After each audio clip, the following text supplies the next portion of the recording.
Mike Pompeo has outlined the steps he hopes will be taken so that U.S. companies take a deal with what he terms as untrusted Chinese apps. The measures go far beyond President Donald Trump's current push to force the sale of TikTok to Microsoft. Details of this and others in our international business wrap.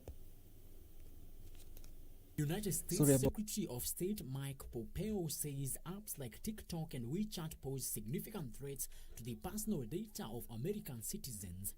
The announcement marks a further deterioration in relations between Washington and Beijing.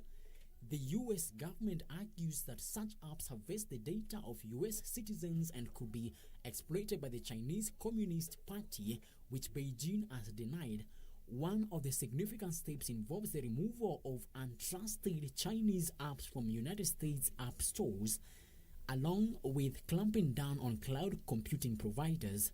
U.S. officials have long complained that Chinese intellectual property theft has cost the economy billions of dollars in revenue and thousands of jobs, which Beijing has consistently denied. Elsewhere, the UK economic slump because of COVID-19 will be less severe than expected, but its recovery will also take longer.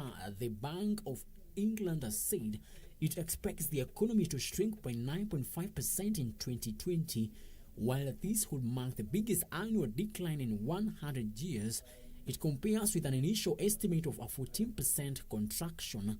However, the bank warned that the jobs market recovery would take longer as it held interest rates at 0.1%. In its first official forecast since the pandemic hit, the bank said the recovery had been earlier and more rapid than it had assumed in May, reflecting a faster easing of lockdown restrictions. It said spending on clothing and household furnishings was now back to pre-COVID levels, while consumers have carried on spending more on food and energy than before the lockdown.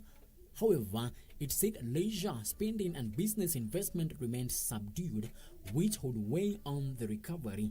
Finally, South African mobile operator MTN Group has announced plans to fold operations in the Middle East over medium term. The telco expects to start the process with the sale of its 75% stake in MTN Syria as it focuses investments in Africa. According to the announcement made Thursday during the half-year results, MTN is in advanced discussions to sell the stake in MTN Syria to Teleinvest, which is the minority shareholder in MTN Syria with a 25% holding. The Middle East assets, which also include operations in Afghanistan and Yemen, contributed less than 4% to group earnings before interest, taxes, depreciation, and amortization in the first half ended June 30th. The group also has a 49% minority holding in Iran Cell.